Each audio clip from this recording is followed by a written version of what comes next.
PSLV C-62 വിക്ഷേപണം ഇന്ന്. ഭാരതത്തിന്റെ ഭൗമനിരീക്ഷണ ഉപഗ്രഹമായ EOS N1 ഉൾപ്പെടെ 15 ഉപഗ്രഹങ്ങൾ ദൗത്യം ഭ്രമണപഥത്തിലെത്തിക്കും. ഇന്ന് 10:17 വിക്ഷേപണം നടക്കുക. സതീഷ് ധവാൻ സ്പേസ് സെന്ററിലെ ഒന്നാം ലോഞ്ച് പാഡിൽ നിന്നായിരിക്കും വിക്ഷേപണം. ഭൂമിയിൽ നിന്നും 600 മുതൽ 800 കിലോമീറ്റർ ഉയരത്തിലുള്ള ഭ്രമണപഥത്തിലായിരിക്കും ഉപഗ്രഹങ്ങൾ വിക്ഷേപിക്കുക. വിവരങ്ങളുമായി ഐസൺ ജോസ് ചേരുന്നുണ്ട്. ഐസൺ, 2026 പുതുവർഷത്തിലെ ISROയുടെ ഏറ്റവും പുതിയ ദൗത്യമാണ്. എന്തൊക്കെയാണ് വിവരങ്ങൾ?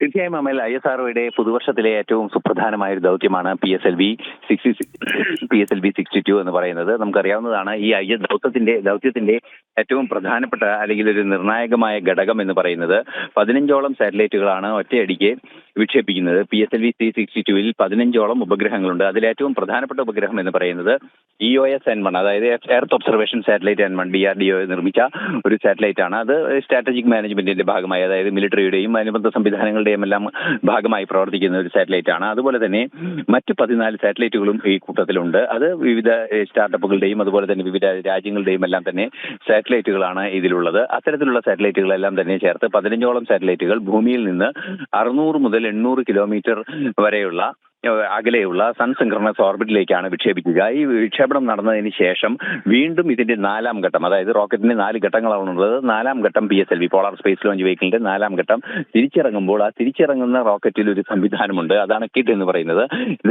ഈ കിഡ് എന്ന് പറയുന്ന വിദേശ നിർമ്മിതമായ ഈ നിരീക്ഷണ സംവിധാനമാണിത്. ഈ തിരിച്ചു വരുമ്പോൾ, അതായത് അന്തരീക്ഷത്തിലെ ഓരോ ഘടകങ്ങളെ സംബന്ധിച്ചൊക്കെയുള്ള പഠനങ്ങൾ നടത്തുകയും ഈ കിഡ് ക്യാപ്സൂൾ ഭൂമിയിലേക്ക് തിരിച്ചിറക്കുകയും ചെയ്യും. ഈ തിരിച്ചിറക്കുന്ന ഭാഗം ദക്ഷിണ പസഫിക് സമുദ്രത്തിൽ നേരിട്ട് വന്ന് പതിക്കുകയായിരിക്കും ചെയ്യുക.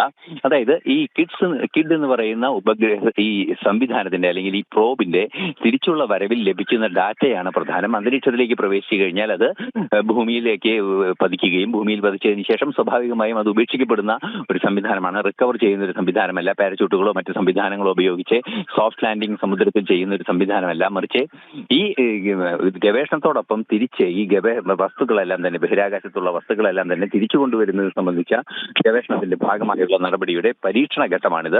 ആ ഘട്ടത്തിന്റെ ഭാഗമായൊരു നിർണായകമായ നീക്കവും നടക്കും. ഇന്ന് സതീഷ് ധവാൻ സ്പേസ് സെന്ററിലെ ഒന്നാം വിക്ഷേപണ തറയിൽ നിന്ന് 10:17 വിക്ഷേപണം നടക്കുക എന്നാണ് ഇപ്പോൾ നമുക്ക് ലഭ്യമാകുന്ന വിവരം. കൗണ്ട് ഡൗൺ ഇന്നലെ തന്നെ ആരംഭിക്കുകയും ചെയ്തിട്ടുണ്ട്.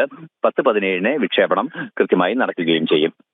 അമൽ, വീണ്ടും ചരിത്രം കുറിക്കാനൊരുങ്ങിയാണ് ISRO. പുതുവർഷത്തിലെ ഏറ്റവും പുതിയ ദൗത്യം PSLV C-62 വിക്ഷേപണം എന്ന് വിവരങ്ങൾ നൽകുകയായിരുന്നു ഐസൺ ജോസ്.